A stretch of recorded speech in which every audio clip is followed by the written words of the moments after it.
serasi itu adalah simbol keselarasan, simbol dari keseimbangan.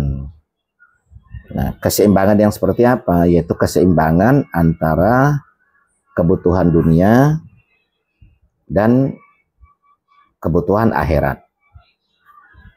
Kebutuhan dunia simbolnya adalah dari kesejahteraan. Masyarakat kalau sejahtera, maka dia akan bahagia. Kalau masyarakat bahagia, salah satu simbol kebahagiaan itu adalah dengan senyum.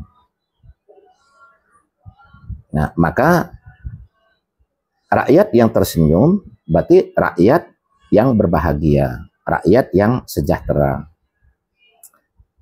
Tetapi kesejahteraan dunia ini juga harus seimbang, harus balance dengan kualitas diri di hadapan Tuhan. Jadi makanya kalau kita berbicara serasi, ya secara harfiahnya adalah keseimbangan, keselarasan antara kebutuhan dunia dan kebutuhan akhirat. Nah, kalau kita berbicara singkatan, ya senyum rakyat seluruh Indonesia. Nah, jadi itulah hakikat dari serasi, baik dari makna secara harfiah maupun makna dalam konteks singkatan kalimatnya. Bagaimana rakyat bisa sejahtera? Bagaimana rakyat bisa punya kualitas kedekatan diri di hadapan Tuhan?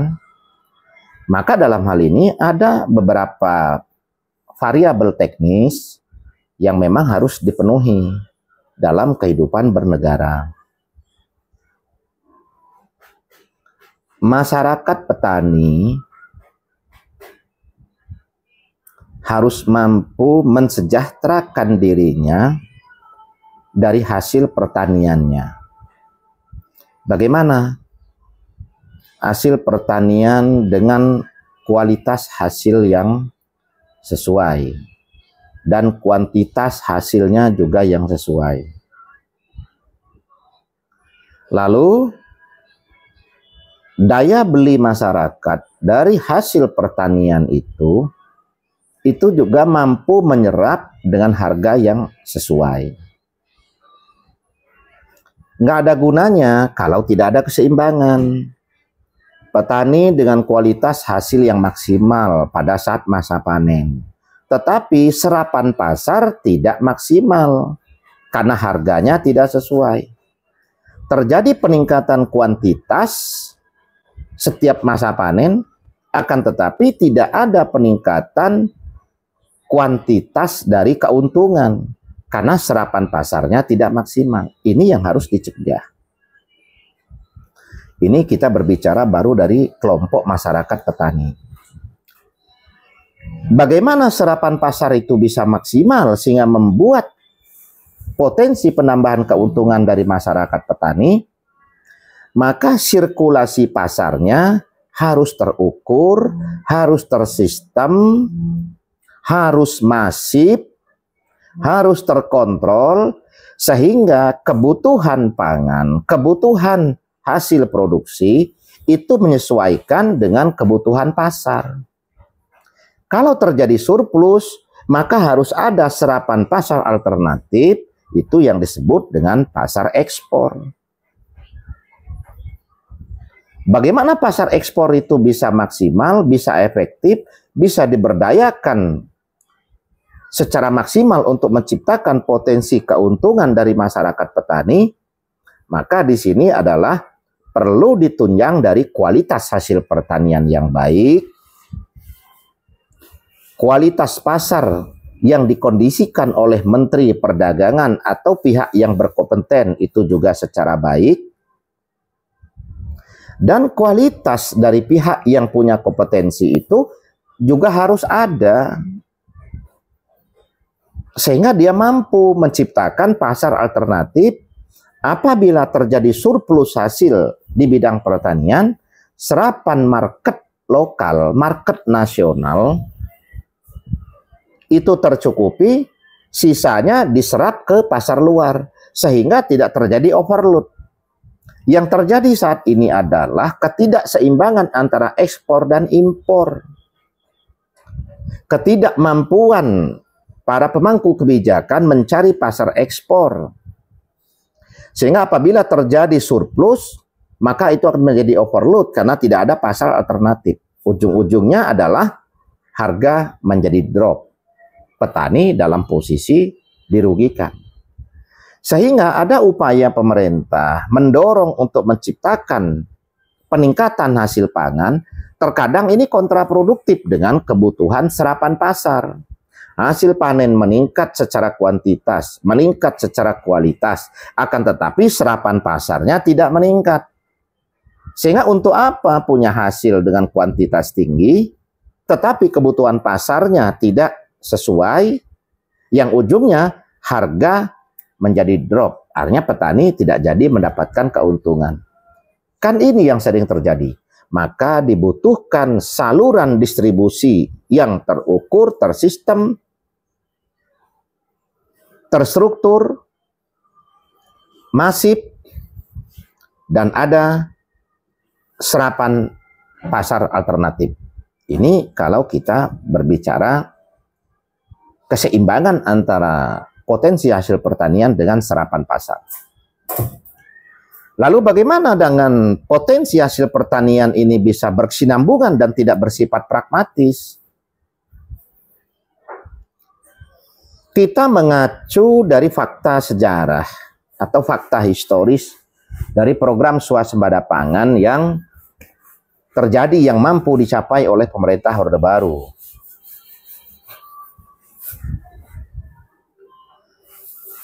Selama 11 tahun, proses itu berjalan maka tercapai swasembada pangan. Itu 73 sampai 84, 11 tahun. Kita surplus. Akhirnya kita bisa ekspor. Tapi itu kan hanya sampai tahun 88. Pas 15 tahun, yaitu di tahun 88 dari tahun 73, hasil pangan mulai menurun. Ini data statistik. Lalu kita kaji, kenapa? Penurunan itu ternyata karena efek dari tanah yang rusak, efek dari pH tanah yang turun dari humus menjadi tandus, karena digelontor oleh pupuk berbahan kimia, dan tidak terjadi proses biokomposer secara produktif, secara benar. Akhirnya pH tanah turun di bawah 7, efeknya adalah unsur hara juga turun. Banyaknya unsur kimia yang ada, yang terpendam di dalam tanah, belum mampu diurai, belum mampu terurai secara efektif, akhirnya menjadi hama. Memunculkan banyak hama. Maka sering kita ada hama wereng coklat, hama tikus, hama keong emas, belalang, hama burung, dan lain sebagainya. Ini sebenarnya efek dari kualitas tanah yang rusak. Tanah ini menjadi basic. Kalau tanah rusak, maka potensi bakteri, potensi hama, virus yang tidak produktif ini akan muncul, yang berpotensi merusak dari tanaman-tanaman itu sendiri. Di luar itu juga berefek pada hasil panen. Maka untuk menjaga kesinambungan dari hasil panen pertanian itu, maka program swasembada pangan ini harus didukung oleh program intensifikasi pertanian yang tepat, yaitu pembenahan lahan dengan menggunakan pupuk hayati, back to nature, kembali kepada alam. Gunakan bahan-bahan natural, gunakan bahan-bahan organik atau bahan-bahan yang berbasik dari tanah itu sendiri untuk menjadi pupuk, untuk melakukan biokomposer atau pembenahan lahan. Dan ini terbukti dengan banyaknya pupuk hayati. banyaknya petani yang menggunakan pupuk mikroba. Ini ternyata lahan mereka bisa dibenahi. Nah, ini harus dilakukan. Pemerintah harus memaksimalkan juga penggunaan pupuk hayati. Tetapi harus ada keseimbangan dengan sektor industri modern. Karena kalau kita tidak menggunakan pupuk yang berbahan kimia, ini juga akan berpotensi ke depan meningkatkan kualitas hasil panen dari sisi kualitas, tetapi bisa berpotensi mengurangi kuantitas. Maka perlu disinergikan, yaitu adanya keseimbangan antara pupuk yang berbahan kimia dengan pupuk hayati, dengan proses biokomposer, sehingga semua sama-sama jalan. Ini adalah keserasian, keselarasan dalam bidang pertanian.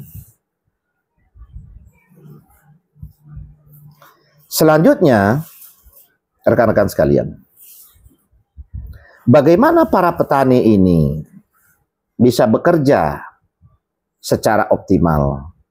Masyarakat UMKM bisa bekerja secara optimal, menghasilkan karya-karya yang produktif, karya-karya yang berkualitas, dengan imajinasi pikiran liar yang sehat, yang produktif, yang optimal. Itu apabila ada keseimbangan antara kebutuhan mereka melakukan produksi, kebutuhan mereka dalam melakukan proses berkarya, dengan ketersediaan kapasitas terkait dengan permodalan untuk berproduksi itu ada. Maka diperlukan solusi, yaitu permodalan yang cukup untuk kebutuhan mereka produksi, untuk kebutuhan mereka berkarya, tetapi juga harus ada keseimbangan antara kebutuhan modal yang mereka dapatkan dengan potensi kewajiban yang harus mereka berikan. Jangan sampai kebutuhan modal didapat, kewajibannya tinggi, akhirnya tidak seimbang dengan potensi hasil keuntungan yang mereka dapat, yang ujung-ujungnya tidak juga bertambah hasil, tidak juga meningkat hasil pendapatan, kan? Kalau ada keseimbangan, kebutuhan modal tercukupi, dengan beban kewajiban itu sesuai, seimbang dengan potensi hasil yang mereka dapatkan, maka di saat hasil itu meningkat, hasil karya mereka produksi secara optimal, diserap oleh pasar dengan harga yang sehat, dengan harga yang ideal, selaras, seimbang dengan kewajiban yang harus mereka berikan dari sektor permodalan yang mereka dapat. Jadi ada keselarasan dari tiga sisi. Fasilitas yang didapat dengan kewajiban yang ideal akan berpotensi menghasilkan hasil karya dan hasil produksi yang optimal, baik secara kuantitas hasil maupun kualitasnya, serta dari sisi nilai pendapatannya. Keselarasan. Maka dalam hal ini yang kita harapkan adalah bagaimana proses pemberdayaan politik yang selama ini hanya selalu bersifat pragmatis, bagaimana proses pencitraan yang hanya dijadikan aspek vital dalam mencapai satu politik kekuasaan. Ini harus mulai kita geser, yaitu bagaimana citra itu terbangun dari edukasi, dari sistem, dari program yang terukur, yang real, yang disampaikan secara edukatif, masyarakat memahami, masyarakat mendapatkan manfaat, masyarakat mendapatkan hasil yang maksimal, masyarakat mendapatkan keseimbangan dalam berproses, mendapatkan keseimbangan antara proses dengan fasilitas beserta hasil yang didapat, maka potensi politik pencitraan yang hanya sekedar mengedepankan transaksional, untuk meraih satu popularitas dan politik kekuasaan, ini harus mulai kita geser. Karena itu tidak mendidik. Masyarakat termarginalkan. Masyarakat dikanibalismkan dengan proses transaksional yang bersifat pragmatis, yang ujung-ujungnya hanya satu kelompok yang ada di dalam lingkungan kekuasaan itu saja yang menikmati kesejahteraan dan hasil yang optimal. Sementara kelompok masyarakat yang dikanibalkan ini tidak terserahkan, justru masyarakat menjadi tambah terpuruk karena tidak ada produktivitas personal yang ada dalam diri dia, tidak ada peningkatan kualitas sumber daya di dalam diri dia. Ini harus berbeda. Serasi adalah keselarasan.